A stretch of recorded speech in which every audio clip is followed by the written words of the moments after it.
And welcome to another fantastic edition of the Throwing Bagels Podcast. Kevin Mooney here with you alongside Jason Hamo. Hey, Jason. Hey, Kevin. How you doing? I am great. How are you, sir? I am doing fantastic. Chris Douglas with us as well. Hola, Chris. Kevin, how are you? Hey, just the same as always. Fantastic. Excellent. And you're okay? I'm doing all right. Just all right. Spring and allergies is what's going on. You know what I'm saying? So it's terrible this season. I got to take one of those like the tablets every day, the Zyrtec, whatever it is. Zyrtec, I take that every day as well. Yep. Oh. And nasal spray, Nascorp. You guys are disasters. Tis the season. So joining us now on the podcast, another spectacular guest. She is an executive assistant with Roker Entertainment based in New York City. Also fellow Oswego alum, Briana Watson. Briana, thank you so much for being with us. Hi, guys. Thank you for having me. I'm so excited. Do you have allergies?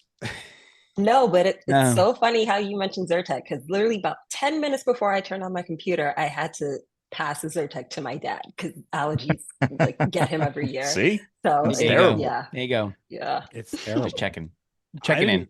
So, Brianna, let's start. So when we had Professor Michael Rickey on our last, one of our previous podcasts, he mentioned that he had seen that you had shared a photo with you, Al Roker, and a couple of people, maybe that occupy the White House, Jill and Joe Biden. Take us through that day. What was that day like for you? So that was the Easter egg roll hunt that they have every year. And that was my first time ever going. Al texted me about a month or two before, and he was like, "Hey, Bri, if you want to come, just say the word and we can arrange it and we can just talk to the producer." And I was like, should I go? Because I wouldn't be working there. I would literally just be there as a spectator. And personally, for me, I never like to just take up space when I'm not needed. But when is the next time you're going to have this opportunity? And also, you don't know how this election is going to turn out. So you might as well take this opportunity as it comes. And I was like, okay, perfect. So Easter Sunday after church, I was on a train to DC. And then, 4 o'clock in the morning, I was up and I had to, Al and I and our digital producer were walking to the White House, and we were on the South Lawn originally. And that's where we were supposed to do all of our hits. That was going to be our station for the next 3 hours. And I don't know about you guys, but I absolutely refuse to be up and working at that ungodly hour without caffeine.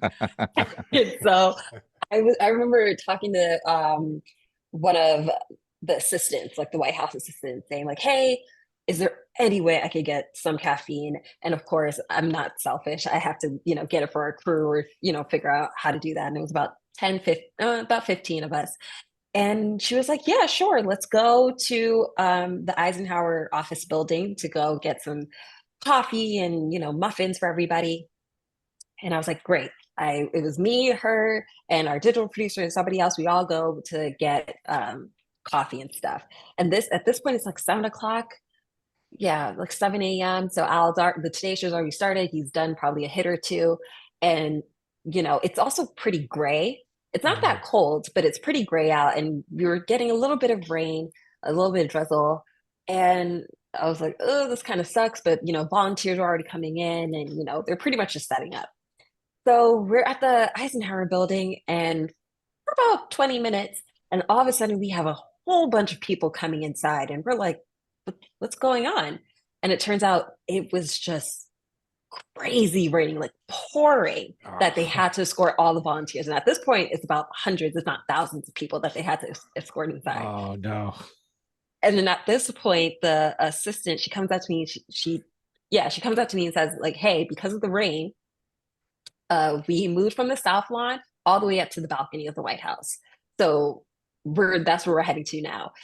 And so that's where we were walking. And mind you, it's about 9 minutes before Al's next hit. So I remember it's not only people we have to transport equipment. right? Oh, I didn't. I was dry and I was getting coffee. But yeah, so that's where we're going. And, I'm walking through the White House. I'm seeing all these famous portraits. I'm seeing the Obama portraits. I'm seeing JFK's, famous like looking down picture and everything. And just, Secret Service is everywhere. And yeah, there's, oh gosh, what do you call them?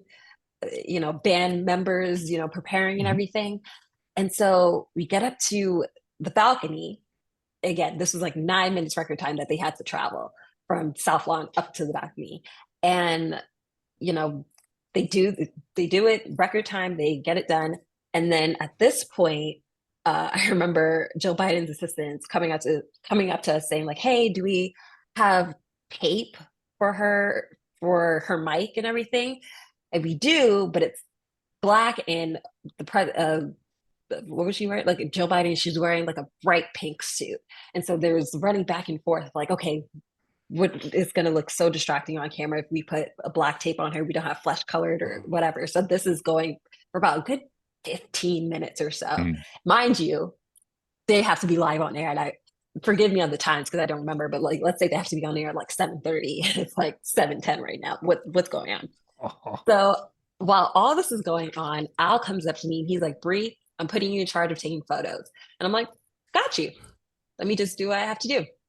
So about a minute before the president and Joe Biden are supposed to be on camera, I believe, if I remember correctly, I believe Hoda and Savannah are introducing them. And that's when they are walking up onto the balcony with us. And, we do the thing. I start taking pictures. And mind you, on the balcony, there's music stands, and then there's equipment, and then there's about 15 people crew wise, and then there's also White House Secret Service, not Secret Service, but there are people with them as well, so it's pretty cramped. And I'm just taking photos, and then I realize at certain points that President Biden keeps making eye contact with me, but I'm like, Brianna, stay professional. Be cool. The president, you smile and, you don't look stupid because you don't want the Secret Service to be on your butt for any reason. And, I'm just taking pictures and I'm making my way around everybody in the crew. At one point, I make myself behind Al. They're still doing the interview and my phone rings. I nearly have a heart attack. To know me, that is one of my greatest fears. Even back at campus, whenever we were doing TOP, I always turn my phone off because I don't want to be that person where my phone goes off on national television, and that I don't want to be that person. But yeah, my phone goes off and I have to rush back, turn it off, and then come back, take pictures. And they do the interview as normal. It's done. And then I go up to Al, I'm like, here, Al, here's your phone. And he's like, Mr. President, let's take our annual selfie. And I'm like, oh, back up, breathe. This is not your scene. And then all of a sudden, Joe Biden's like, wait a second, come back over here. Come take the picture with us. And I'm like, nice. Yeah. And I'm looking at everybody else because he's singling me out, And I'm like, okay. And I hop over to him and we take the picture. And, as soon as the picture is done, he's holding my hand. I'm like, hi, Mr. President. My name is Brianna. I'm Al's assistant. And he's like, my deepest sympathies. It's so nice to meet you. And I'm like, oh, hi, nice to meet you too. And yeah, that was the picture. And I immediately FaceTime my parents, like seconds afterward. I'm like, Mom, Dad, I know we joked about it. Ironically enough, we joked about it. But not only did I meet the president, but I have a selfie with him. That's awesome. Yeah. What was it like being in the White House? Just like being there in general. So this was actually my second time at the White House. So back when I was at Oswego, I was a part of the National Broadcasting Society, and our trip was to the convention, their yearly convention. It was in DC the year that I went. And so we arranged to go see the White House. And oh gosh, that week was crazy because, not to bring it down, but someone tried to commit suicide the day after we had seen the White House. So pretty much all of DC was shut down. But thankfully, we were on the grounds the day before. So that was a situation. Was that a tour, or was that just like a regular tour?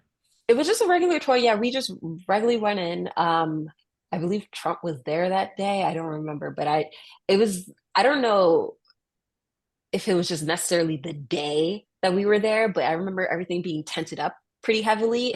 And this time, maybe because it was just Easter, so they wanted to just be more festive or anything like that. But yeah, I just remember it being tented, and I just remember going inside and just seeing again all these famous photos. I loved history growing up, so seeing these historical figures and seeing these pictures that you only saw in a textbook up close. It's like, oh Yeah. wait, this is real. This is like an actual thing Someone that lived has here. occurred. Yes, and someone lives here. Yeah, regardless of who he wants to be in there, somebody Right. lives there. Somebody Yeah, lived there at some point in time. yeah. And then so yeah, that was actually my second time. And the very, very first time was it was a family trip uh to go see the White House just from like across the street. And I remember we were walking on the sidewalk with my family and I, and this random man, my mom had said something alluding to the fact that we were going to the White House and we wanted to see Obama. And a random man walks up to my mom. She's like, if you go this direction, you'll be across the street and he's about to come outside in 10 minutes to board. What's that famous plane that he Air always Force goes One. on? Air Force One. And lo and behold, that was actually true. So it Wow. wasn't my first time around the White House grounds. So yeah. That's crazy. Yeah. That's a story you're going to tell, your grandkids one day. Oh yeah, for sure. It was a whirlwind, honestly. Yeah. It was just, yeah. I debated for an hour if I wanted to put that picture up, but we'll get to it. But Yeah, but these two, the first two visits were just like, regular visits, right? Like Yeah. sightseeing, whatever. This last one, this is more like you're there. You're entrenched in the White House. You know what I mean? That's like serious right there, yeah, it was just so it was so incredible to be there because of course I was with people from the DC bureau who I don't meet at all. It was actually my first time meeting my DC coworkers. And so it was really cool. They were showing me all these things. I remember Al at one point, he was showing me like the White House movie theater that they usually have like their social events at. And especially him, he's like an encyclopedia about things. So he was just telling me all these cool anecdotes and fun facts. And again, it was just, I'm so glad to that coworker. I had to thank her when I saw her again, saying like, "Yeah, thank you for convincing me because I would not have gotten the experience that I had." I'm pretty sure I wouldn't have gotten out like 2 words meeting the president. Like not even my name. I don't think okay, well, that's probably how it would have come out. I'm pretty sure. Well, I don't know. I sounded like a child, like, "Hi, Of Mr. course, President." you're meeting the president. Of Yeah. course. Anyone Yeah. would have. I mean, how often do you get to meet the president? You know what I mean? Yeah. Like, It's a once in a lifetime thing. and him tell you, hey, come here, come take a selfie. Yeah. That's That really was the cool. part. Yeah. As soon as Yeah. it was over, Al was like, "Oh, I already texted you that picture." I was like, "You're a real one." Good look, Al. Good look. So Yeah. you share the picture, Brianna. What happens after that? What was the reaction to that? I share the picture and my phone blows up Oh, yeah. because I'm a pretty reserved person. If you were to look on my Instagram, I only post sparingly, probably like 2 or 3 times a year, honestly. And I don't talk about my job with Al. If actually, I've been with him 3 years now, and it's only in the last year that I've been comfortable enough to talk about it. Actually, only in the span of all the people that I know in my life, only a real small group knew exactly what I did. And funny enough, the week after the picture came out, I had a cousin come over to stop by, and he was like, "Hey, Bree, how's the new job?" And I'm like, "I've had it for 3 years." And he looked at me like I was nuts. And then, but yeah, everybody was so supportive. And I alluded to earlier how I was nervous to put it up because I never want to present my life as if that's what it is. That's a rare occasion where I got to travel with him, and again, I get to meet remarkable people and stuff. And yeah, I just never wanted that to be my thing. And then of course, with everything that's going on in the world, people have their feelings about Biden. But then I got to the conclusion that the people that know me and, know my career and just what a crazy experience that was could look at the bigger picture of like, this is an insane photo. Like that's just the end all be all of it all. It's just a crazy photo, and it's okay to take those wins in life, and that's what it was. And I'm just glad that it's just been a positive experience. Yeah. No, absolutely. I know. I've been a avid watcher of the Today Show for basically since I was like a kid. So like I've seen Al Roker, do his thing for a very long time, and like watching him interact with Biden, like even when Biden was a vice president, like they have always had this interesting relationship, right? Like during Obama's inauguration, like he was interviewing Biden, and if I remember correctly, Biden gave him like a big kiss on the cheek or something like that, or a big it's like a high five. And then when it was Biden's inauguration, he got Biden to run over to him. Yeah. He they seem to have like this really, really interesting relationship with each other. So it's not funny. It's not surprising that like him being there and like crazy things might happen between the two of them. It's because they're both I was gonna say they're both old, but they're just but they have that grandpa energy before Al even became a grandfather. They just have that corny dad but loving energy to them both that I just think that they just draw to each other naturally, regardless of who the other was in culture. They could just be two friends at a bar. Yeah. And I would believe that they've known each other for years. Yeah. What's a typical day for you? So a typical day was like today. So I'll come in about 8:30 or 9 a.m. and I'm just going through my emails, just making sure Al's schedule is right for the day. And I'll probably text if he has a shoot that day. I'm talking to a producer, making sure he has all the things that he needs, or if he's traveling that day, his travel needs are good. And then about 9:30, I go down to the studio and I'm hanging out with talking to people. I'm kind of known as a social butterfly, just yapping away. And I'm, just getting things together. And then when he's done with the third hour at 10, we talk about what needs to be handled, and if he has to travel for a shoot, and I might go with him if it's local, and we'll go there, or he'll come back to the office and we'll hang out and do whatever needs to be taken care of locally, or at least in the office wise. And then it's pretty much just a trade-off between him and I of just getting through the motions and getting through the day. Do you work in the NBC offices, or do you have like an own office? I'm in 30 Rock all day, every day, for the most part, if I'm not with him to travel. And when he's sorry, Chris, when he's traveling, you said you don't really travel much with him. So, like you said, on a normal day, you might, you'll see what, if he has a shoot or something like that, you'll make sure everything's running as smoothly. When he's traveling someplace else, is that still what you're doing? Are you still, kind of in contact with people over wherever he is, making sure same type of thing? I have to be always reachable because anything can happen. Oh gosh, that unlocked a memory of where I had to stay up all night to get a car for him because for some reason all of our car services just didn't have a car ready for him to travel to. What was it? Where was he going? I think he was going to Miami or something like that for a shoot or for a festival.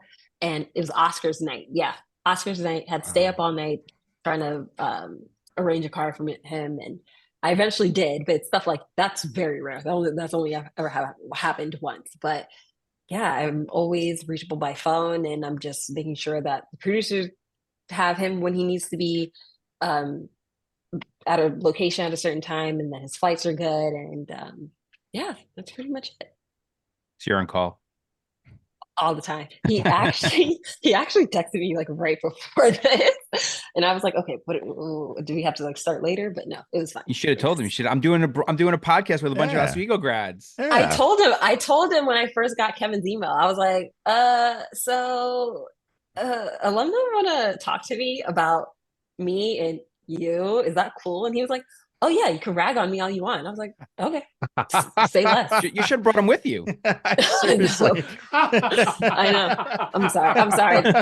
This is all you get. Sorry. Well, start ragging on him. Let's go. Yeah. What do we got? Oh what my kind of good stuff do we get? Oh God, he gets on my nerves. God. Bree, can you do this? Hey, Briana, can you do that? Oh God, no. No. If it's not obvious, like I could joke with him like that. I always tell people never talk to your boss the way I talk to Al or how he talks to me, because we're very playful and we just dunk on each other. If anything, this morning we were leaving the studio to go to 30 Rock, and I have very small arms. I do not have upper body strength, and he'll be the first to tell me. And so anytime I go through the rotary doors, I have to do a physical push. And he thinks it's the funniest thing on the planet. I was just like, you don't have to remind me of this. Like, I know my limitations. I still push the door through though. And he's like, yeah, but it just gives me a tickle. I was like, but no, he no, on a serious level, no, he's great. That was one of the things I was worried about when I first got the job. I know someone that was a personal executive assistant to another notable person. And one of the first things she told me was like, listen, this could be a Devil Wears Prada situation. And I'm like, oh, I didn't get that vibe from him in our interview. Like, he seemed pretty, how he presents himself on TV. It's how he is in person. She's like, nope, they're all different. They're all the same. Be careful. And so I remember the first couple of weeks, if not the first like 2 months or so, I was really waiting for the other shoe to drop. I was like, oh gosh, Bree, you have to be on your P's and Q's. Don't piss him off, or just be on your game. And that never happened. He's exactly who he is. I mean, obviously he's a human being, so he has his days where it's just like, oh gosh. But no, Al Roker, who you see on TV, is who he is. Walking on eggshells. Yeah. Oh gosh. Was he like, what are you doing? Was he like, would you stop? Would you act normal, please? Was he like, what are you doing? Why are you acting weird? No, it was just if anything, we didn't know how to make small talk, because when I started, it was 2021 and it was still the pandemic. No one was coming into the office.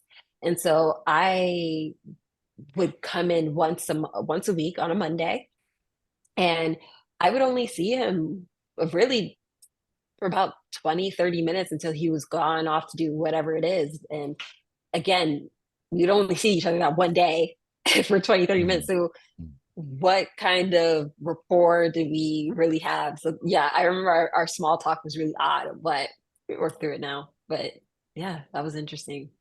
That was an interesting time for the first few months. Yeah. So how did you get your start with Al Roker Productions? So that is a story, but I will give you the SparkNotes version. So I finished my undergrad in 2020. I was at Oswego after studying abroad in London, came back, was only on a campus for 7 weeks, and that was it. Wow. I remember being in Professor Ricky's class and getting the email for, oh my gosh, ironically, spring break, saying, yeah, we're going to have you guys stay home for a couple of weeks because of this thing called a coronavirus. Couple weeks. Yeah, a couple of weeks. And then about 2 or 3 days into spring break, it became the entire semester. So yeah, I finished my undergrad in 2020. And my plan from the jump when I transferred into Oswego was to do the 5-year MBA program. And at that point, I was starting my application again. And because of COVID, I didn't know what was going on.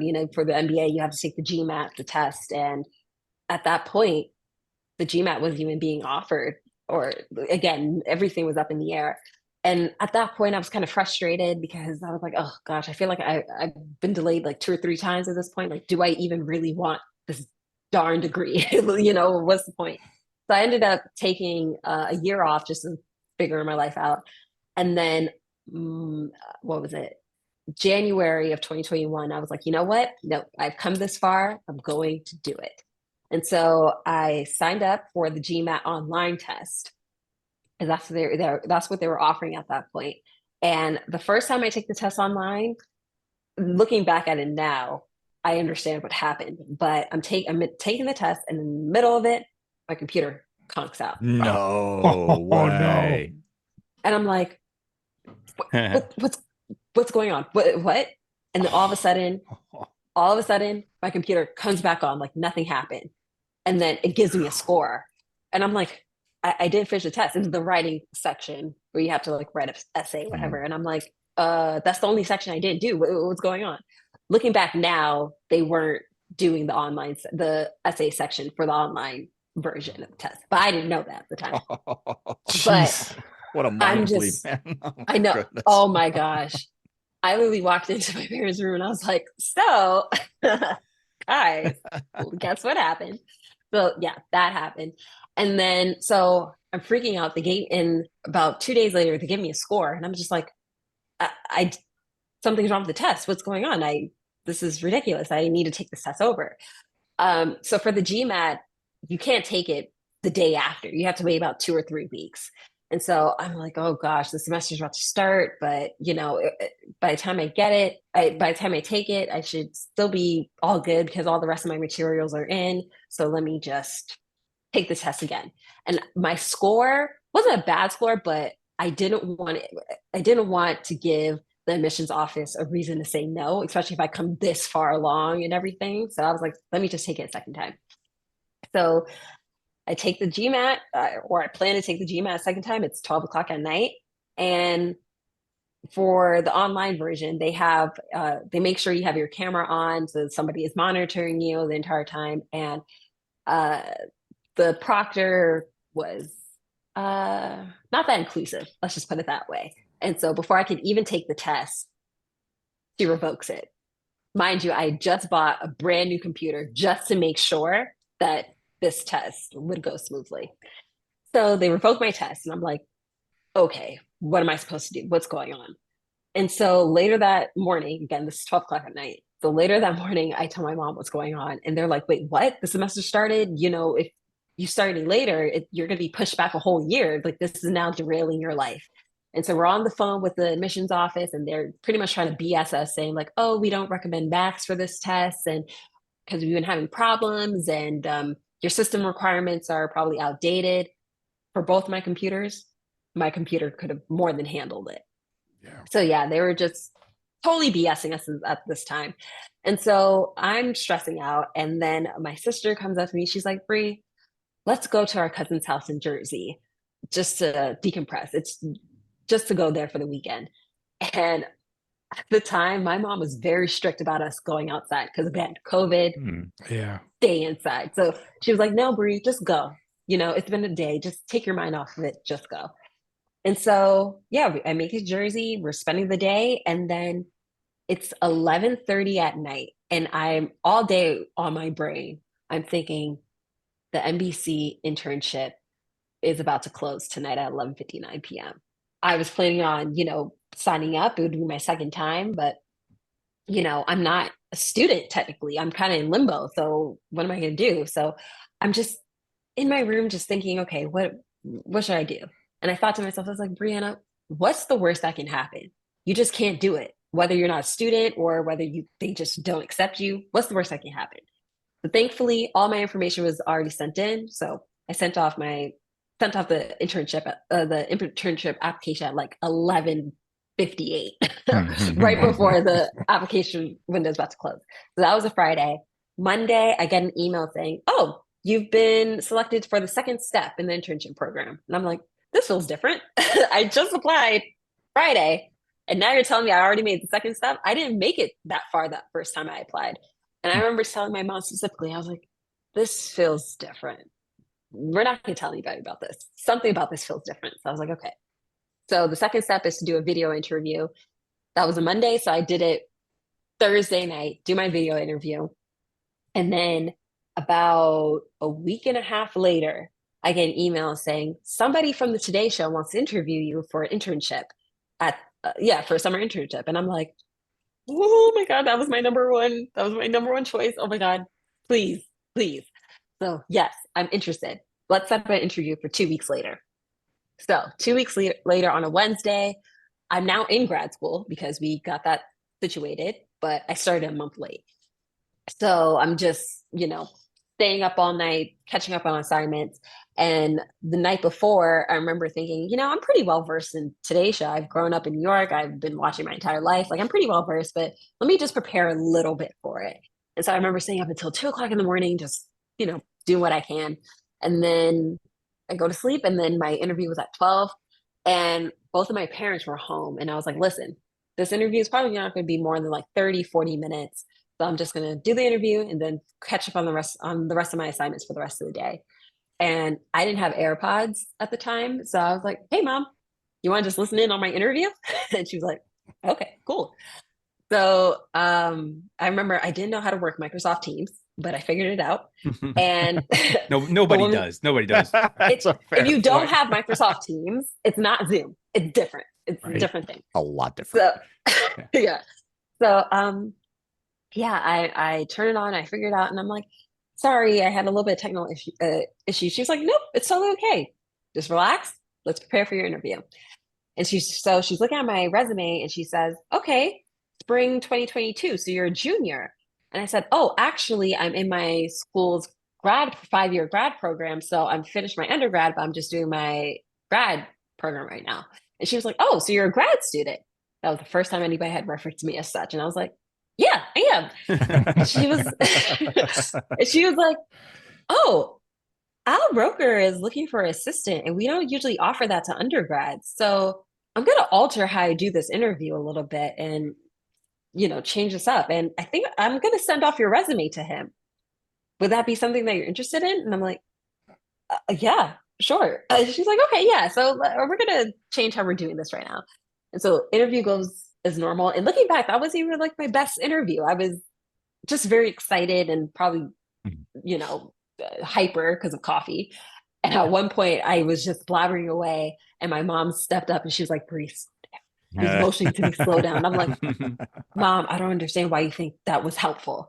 But anyway, we finished the interview, and about 45 minutes later, I get an email from Al's then assistant saying, oh, Al wants to interview you at 30 Rock this Tuesday. Are you available? And I'm like, wow. Oh, what? What's going on? This is supposed to be a regular internship interview. What do you mean he wants to talk to me? What? What's going on? And so my mom was like, oh, we're going shopping. So Tuesday morning, I'm heading off to 30 Rock, and I'm in this conference room. I'm talking to his assistant, and it turns out we have a lot of things in common. And then all of a sudden, America's favorite weatherman walks into the room.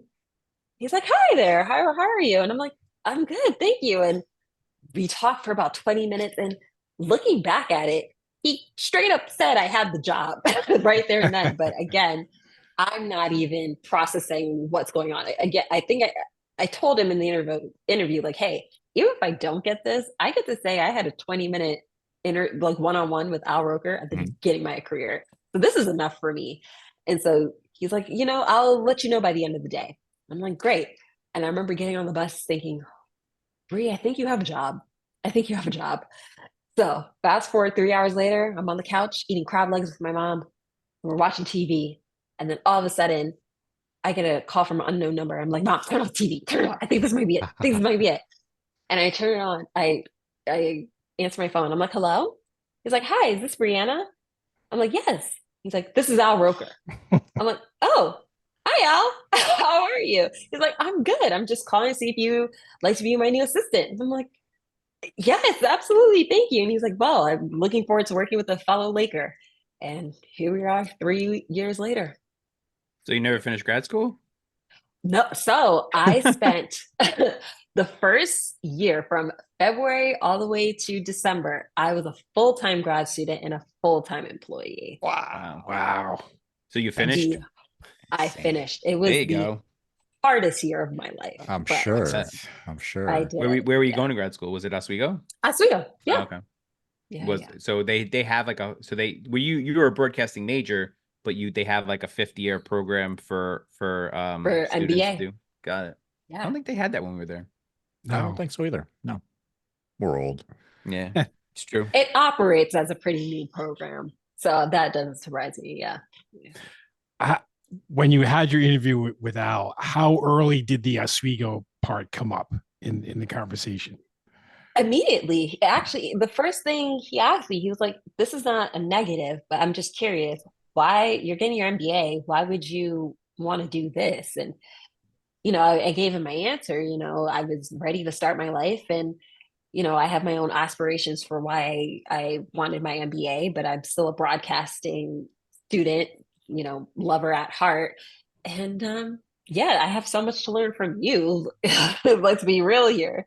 But yeah, he said he had never worked with an Oswego student before. So it was a new experience for him as well. So Definitely it got was you a job. immediately. Yeah, I mean, I remember talking about it with the woman that sent off my resume, and she was like, actually, that was kind of the afterthought. Like, he was already impressed with my resume, and then Oswego was just like, that was it. And I was like, oh, wow, looks like I've done some things in this life. So it definitely helped. You're doing us Lakers proud. I try. I try. Thank you. I know one of the most recent projects from Roker Entertainment is called Gaining Ground. It's a documentary that's getting a lot of great reviews from different film festivals. Briana, what is Gaining Ground about?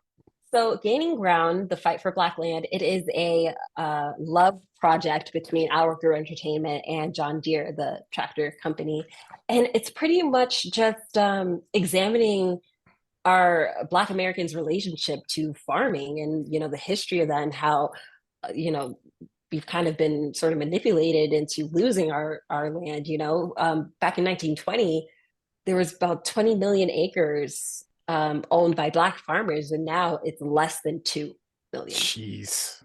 Yeah, and it's for a variety of reasons. I mean, there's things called heirs property. So if one person wants to sell, everybody has to sell. But like you could have 10, 15 cousins, and everybody might have a different opinion. And, not everybody has a will. And that's also historical background to that as Black Americans in this country. So it's just such an amazing peek at the legacy of Black farming in America and, how we can regain that and, regain our rights to it. And it's so good. We had a screening for it at the Smithsonian for African American Culture back in DC last year. And oh my God, we had some of the people come and see it. And it's so good. Oh gosh, we're really proud of it. Essence and the Pan African Film Festival and Tribeca, it's all been screened there and they're just loving it. So we're really, really proud. Is there any word on like a widespread release date for it? That is something we are working on. So cool. Stay tuned. Awesome. Stay tuned. Awesome. Yes. All right. So would that be released? Obviously you said you're working on it, but would that be released in theaters or would it be more of like a, Netflix, HBO Max type thing? I believe our goal right now is mostly streaming. Sign me up when it comes out. Yes. Absolutely. Yeah, for sure. Maybe we could have like a screening at Oswego or something. There you go. Now you're thinking. Now you're talking. Now we're talking. It doesn't take much to get Al up there, I feel like. So, No. Maybe, just maybe we can do it at Hewitt Hall somehow. Just listen. When it's renovated. Yeah. When it's renovated and done. Have you guys stepped foot in Hewitt? Have you seen? Yeah, we were there in October, right? September 30th, right? Yeah, that was the Founders Weekend. Yeah, we did a walkthrough. There was like a tour. There was the communications dinner was that weekend, and they did a tour of the whole building. So, it was very bare, obviously, but they were showing everything where like things would go and like what you had to like really picture it in your head because it basically was a massive construction site. Yes, the bare bones. Yeah, we got to see it when we visited Oswego last year. And doesn't it just make you jealous? Like, oh yeah, I was just graduated a few years ago, and I don't have this. Like, are you kidding me? But you have no idea of our jealousy. Oh my God, listen, you have no idea of our jealousy. We don't have enough time. Not to age you guys, I swear. This is not to be offensive, but like, was the village around when you guys were on campus? No. Oh, so this is really okay. Yeah. Oh no! Yeah, we didn't even have the campus center. What do you mean the village? We didn't even have the campus center. Oh yeah, that was sweat. We're that old. Poucher? Sweating and Poucher. Yep. Yeah. Okay.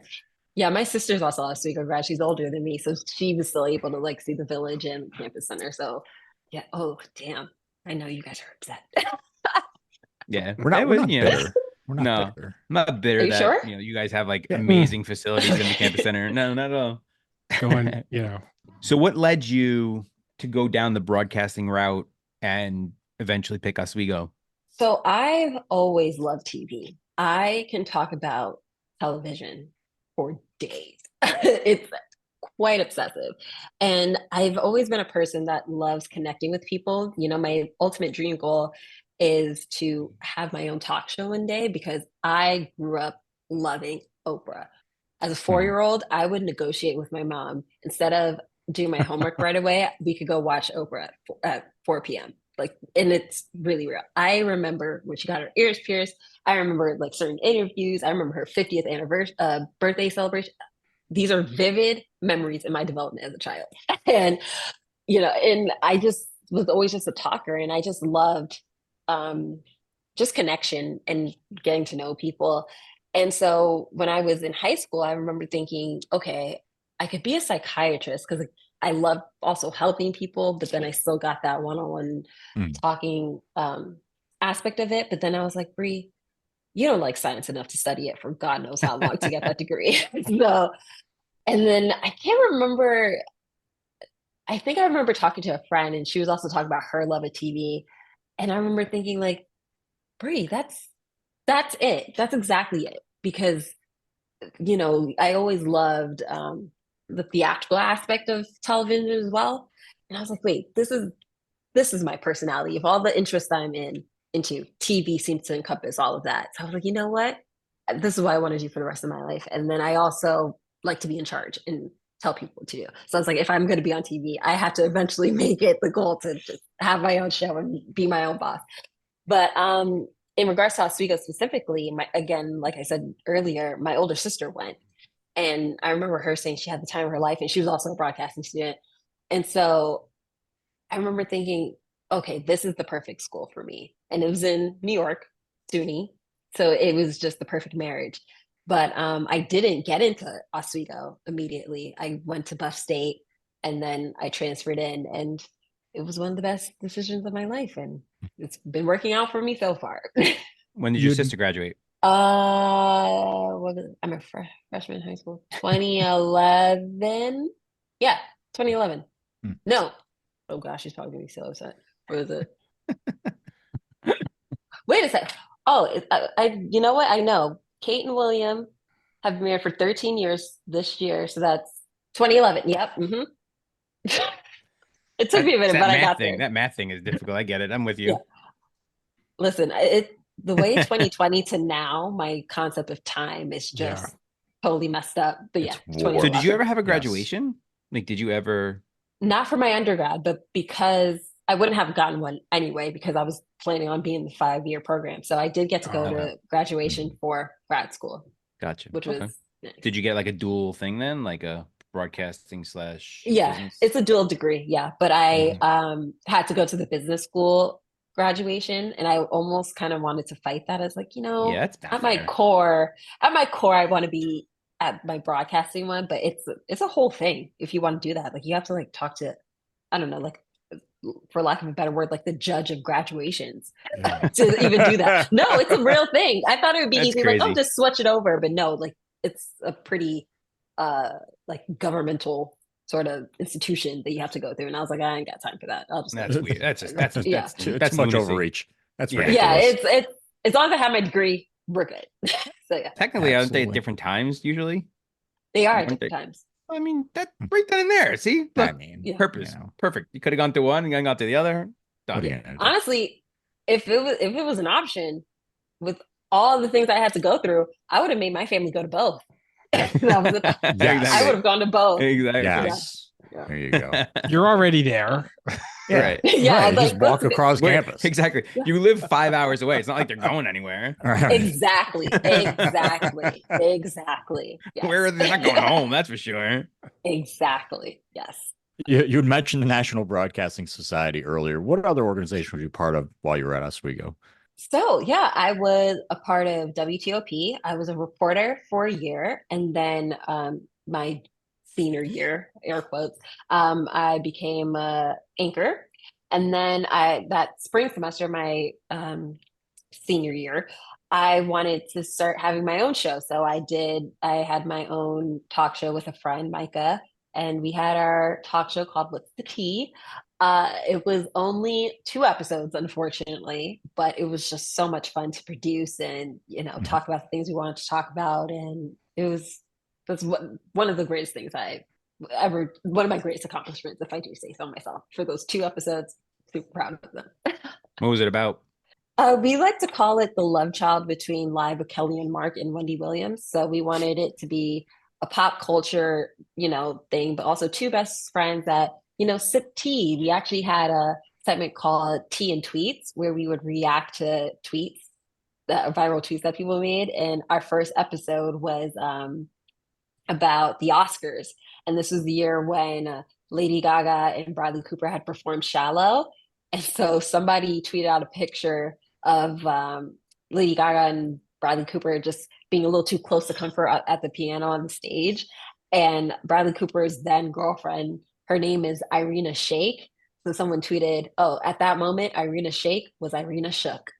And we just that was just how we reacted. Yeah. And we had a advice column and we played games and yeah, it was so much fun.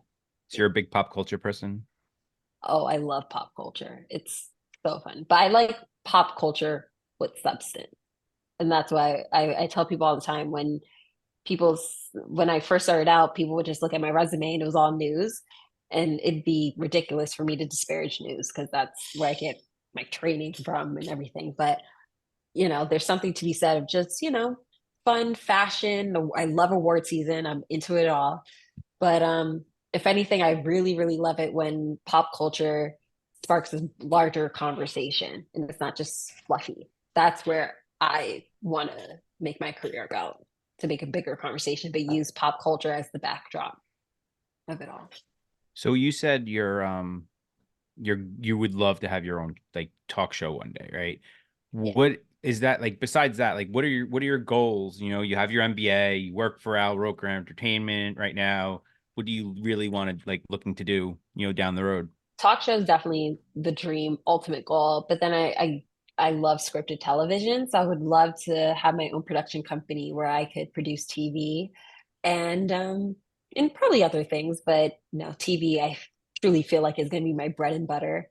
I feel like besides theater, it's the most intimate art form, media form. Uh, so that's that. And then in terms of right now, I've been with Al for 3 years. And the first year I said to myself, Bree, just focus on graduating and making sure that Al is good. Like those were my two goals. My second year, recover from working every day, double speed for 10 months straight, recover from that. And then this year is about, okay, let's make this time count. And, right now I am involving myself more with the production company. I've been helping out some of the higher ups with some research, and I've been helping pitch ideas for some upcoming program that we're brainstorming. So, yeah, that's pretty much where life is taking me right now. It's really exciting. Can you give us That's a little clue, a little clue on what's coming up, and a little tidbit, just a little Um, something. Throw out a well, little nugget, Little cookie, little I'll, cookie. yeah, a little crumb. Give us a crumb. okay, okay. I won't say anything that might get me in trouble, but I will say Al is working on a PBS show called Weather Hunters, and it's focusing on a Black family that, chase the weather, and it's really cute. And it's going to come out, I want to say next year, I believe. I think, but yeah, All right. it's going to be so cute. Yeah. And then there's Awesome. other stuff that I really wish I You could talk can't about. say anything about it. It's I, okay. I really It's don't all want to right. sound like, Don't don't worry, you hate he's when not you're watching listening. Don't worry about it. He's not listening. But don't you hate it when you like hear actors or whatever talk about things that they can't talk about, so they look Yeah. elusive and cool? I'm not that cool. I don't want to make it sound like that, but but I'm just like, oh, I don't know if I'm allowed to say that. So before we get you out of here, we always ask alumni this one question about their experience in the dining hall and what their favorite food was. For the three of us, it was the chicken patty sandwich. We loved the chicken patty sandwich. Mhm. We all had our different ways of constructing the chicken patty sandwich. What was your go-to at the dining hall? Okay. So this is kind of a layered answer, but I'll be quick. So for lunch, I always got the made pasta, the fusilli, the curly Okay. pasta. Yeah. I always got the pasta, tomato sauce, a lot of cheese on it. That was lunch. I remember for dinner, oh my gosh, this is bringing back my memories. I haven't thought about this in like 3 years. For We do dinner, here. they would serve ribs, cornbread, and chili. What? And I always, Oh. yes. And they would, oh my God. And they discontinued that same meal. They would only like serve chili one day, but then they would serve ribs separately. But no, they used to serve it all in one. And how I like my chili is that I would crumble up the cornbread and then I put cheddar cheese on top. And it'd be heaven in my mouth. And then I would just eat my ribs with A1 sauce and I'd be a happy girl. Oh, And then, oh A1 my God. sauce. I've Yes. never thought about that. Oh, Yeah, we it didn't is. get anything like that. We were lucky if we got cheeseburgers for dinner. That was it. And then for breakfast, the Belgian waffles with hot syrup. Belgian Mm. waffles. What Mhm, school? the mini Belgian. She went to Oswego State University. We went to SUNY Oh. Oswego. Oh, you know what? That's the difference. That is a very fair. But wait a second, it wasn't Oh, actually, no. I was gonna say it wasn't university when I was there, but it kind of was. Shout out to Fennell Hall. and then Chris, there's the other question, the other main Yeah. question. Absolutely. So off campus, we love to go to the Oswego sub shop and get our cheeseburger subs. Did you venture out into the Oswego sub shop or anywhere else around town? Not the sub shop, but thanks to my sister, Aztecas was a really great place. It's a Mexican restaurant. Oh Yeah. my God. I remember one time I was coming home. I was coming home for some break, and she was like, "Bree, pack me some chimichangas." I was like, "You want me to carry chimichangas on the bus on a 5-hour?" But okay, That's yeah, right. I'm That's gonna right. do that. Mhm. Yeah, That's You're right. like, But nah, that- not happening. that and Canales. I think I spent my 21st birthday there. So, yeah, Canales, that's very good. underrated. Underrated Yeah, I know. Canales. Oh, love that place. This has been fantastic, Briana. Thank you so much for being with us. And if it's all right with you, we're going to name you the official Throwing Bagels Podcast pop culture correspondent. If that's all right, Yes. if you're Yes. okay Oh, with that'd be so much fun anytime. What do you need? You're going to But regret no, that, this is so fun. There's another thing on my plate. It's fine. Sure. All right. Excellent. Excellent. Yeah. So, yep, pop culture correspondent. So you're going to be back with us sometime soon. I'm sure of it. But Absolutely, anytime. And thanks for letting me do this. This was so much fun. I was not, when you first asked me, I was like, why do you want to talk to obviously, I know why you want to talk to me, but I was like, well, why do you want to talk to me? What do I got to say? But this was so much fun. So thank you. I enjoyed it. And that was Briana Watson, executive assistant with our Roker Entertainment, fellow Oswego grad, aspiring talk show host. She's going places. Yeah, I do. That was an excellent episode, and 100% agree. She's going places. I wish I'd given her the advice. Just start your own company, do your own thing, get picked up by like YouTube or something crazy like that. That's where the industry is kind of going at this point, right? I mean, you have the McAfee show. I'm talking about huge shows, obviously, but you start from pretty much nothing podcasts, and then all of a sudden, like you're being picked up by these huge companies, and that's kind of the wave of the future. And I hope she succeeds in doing that. I'll tune into her show any day. Yeah, that was fantastic interview. She was great. She had some great insights into, things that her and Al have worked on, and the stories that she was telling us were fantastic.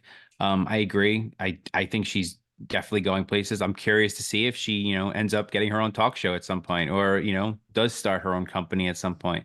I would love to, I was trying to see if she wanted to like go back towards the news thing at all, when I mentioned that to her, but doesn't seem like she really wants to do that. It seems like she's more interested in, her own company or the talk show type thing. But we'll see what happens. I definitely think, having Al Roker on your side is never a bad thing. 100% right. So we'll see what happens with her. We'll keep tabs on her down the road. That's for sure. Definitely. I think the sky, really, the sky's the limit. A lot of great, fantastic stories there that you could. She's going to tell grandkids and who knows, even beyond that someday. Yeah, who gets a selfie with the president of the United States? Yeah, I mean that list is very small. It's yeah, I mean that's Still waiting how for my cool phone is that call. story, man? Seriously, I mean that's a great story. It really is on so many levels because it's as she was saying, like she's just an assistant to basically a weather,man, right? News anchor. Yeah, I mean it's Al Roker, and he's obviously very famous and he's been around a long time, but. I mean, can you imagine that? Hey, president just waves you over. Come on over. We're going to take a picture together. Come on over. I mean, I would be speechless. I really would. Yeah. That's so awesome. It's really cool. But she is right. Like when she said, Al Roker and Joe Biden, they're like the grandpas that you know what I mean? Like, yeah. That was a perfect way to say mean, that. Take age out of the equation, right? Just like personality wise, right? That's what you kind of see that from both of them type thing. Like you can totally see that type of thing from both of them. You know what I mean? So I can totally see him being like, come here, come over, take a picture, let's go, So yeah, I mean it's pretty cool. I mean, and the funny thing is, it's funny. I kept thinking in my head when she was talking about all this stuff like going on that day, like when clerks, I wasn't even supposed to be here today because she wasn't even supposed to be there. That's true. Yeah. That's an excellent point. See, you got to capitalize on the opportunities, right? Exactly. As we speak, it is a Monday evening, and we, the three of us, yesterday witnessed the Rangers finishing their sweep of the Washington Capitals, where they await the winner of the Canes and Islanders. I think 99% sure of how that series is going to pan out, but we'll see. But the key part is the Rangers are on the other side of the equation there. So that's all that counts. Yeah, that's right. And rumor has it that Ovechkin is still at the blue line with a stick up in the air waiting for a slap shot. That's the rumor. I can't. Dude, the guy's got to retire. I'm sorry. He's like, I know he's chasing Gretzky's record now, but like, that's the thing. Yeah, dude, you literally had 5 shots in the whole series. 5 shots in the whole series. That is. I don't even think that's not even that's not even one game for him in his prime. Right. Like the Rangers did such a great job isolating him. Like that was the plan. I mean, that was the game plan the entire time. I mean, yeah, he's old and can barely get up and down the ice, but he's still got a slap shot. So you still have to get in front of it and sacrifice your body, which the Rangers did an excellent job of shutting him down. So what is he, 41 goals shy of Gretzky? That's not good.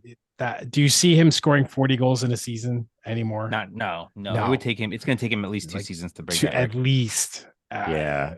Does he play for another 2 seasons? How old is he? He is. I think he sticks around. He's 38 to years break old. the record. Okay. Yeah. See, I mean, he'll be 40.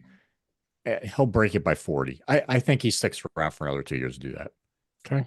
And then yesterday, Jason mentioned to us it was a trifecta. It was the Knicks beat the Sixers in Game 4 of their series. The Mets came back to win on a Vientos home run at the bottom of the night, or bottom of the 11th, actually. Yep. So just a great day all around. It's always good when you get days like that. Yeah, we don't get those very often anymore. No, No. When we can get them, we take them. I'm not a Knicks fan, as you all know, but man, Jalen Brunson, man, wow. Mm-hmm. He's taken the team and he's put everyone on his shoulders, and he's saying, "Hey, Joel Embiid, sit down, shut up, Maxey, shut up and sit down," and all the Knicks fans took over. Yeah, that was awesome. Arena in Philadelphia. We also talk about how dirty the Sixers are, how dirty they play. Oh wow, we're gonna go there. You're Joel Embiid sticking a toe out so people can trip over him. Did you see the forearm shiver he gave put to Brunson's face yesterday? I did. It was right before Hart barely elbowed Lowry in the face when he was like swinging when he had the ball and they called an offensive foul on Hart. Then they reviewed it. They didn't call anything, but nothing called on Embiid. Literally running through the lane and just goes boom. Come on, man. If this was the '94 Knicks, man, Anthony Mason would have killed him. Oh yeah, man. no, it would have been. Oh, that'd have been great. Charles Oakley. Oh, forget it. They would have broken his leg by now. Oh man. I mean, all those brawls the Knicks had between the Bulls and then the Heat later on. Man. Yeah, that was always my favorite series growing up. Bulls, Knicks. Yeah. Except the Knicks never won, but yeah, they didn't. Charles Smith make a freaking layup. I mean, come on. Don't say that. I'm sorry. Don't. But one of my favorite. There's two favorite dunks that I have. So Scottie Pippen over Ewing, and then walking over Ewing, which is one of the greatest, most disrespectful things I've ever seen. And then John Starks dunk. Even though I'm a Bulls fan, that dunk was nasty. I got to give respect. I still pisses me off that the Knicks never like punched Pippen in the face for that. Yeah. That was cool. No, it wasn't. It was really cool from my perspective. I'm Starks sure, dunk. Now that was cool. I'm sure it was. I'm sure you had a great time, Chris, watching your beloved Bulls defeat the Knicks time and time again. Always. Yeah, okay. So Kevin, you have a special list to give us because I do a top 5 list we had previously given top 5 Rickies, and that spawned a little reaction on Twitter X. And it did. You have a top 5 what for us? So we have to set the groundwork. So Sheila, Cecilia, thank you for tweeting Throwing Bagels. She mentioned that because when you did your top 5 Ricky list, she mentioned, Ricky Don't Lose that number should be on the top 5 list. And I said, well, we should do a top 5 Ricky songs. Then we have to do one. So Sheila, wow, okay, this is very for exciting. you, right? Ask and you shall receive. So they have to be. Right. Do they have to be actual songs with the title Ricky in them, or no. can it be a singer? I can only do so much. So it's not going to have all Ricky in the title. All right. So a lot of caveats here. A lot of caveats. First song. Like a bunch of excuses, if you ask me. Well, number 5. Number 5, I stole from Chris. It's the song Ricky, a takeoff of Mickey by Weird Al Yankovic.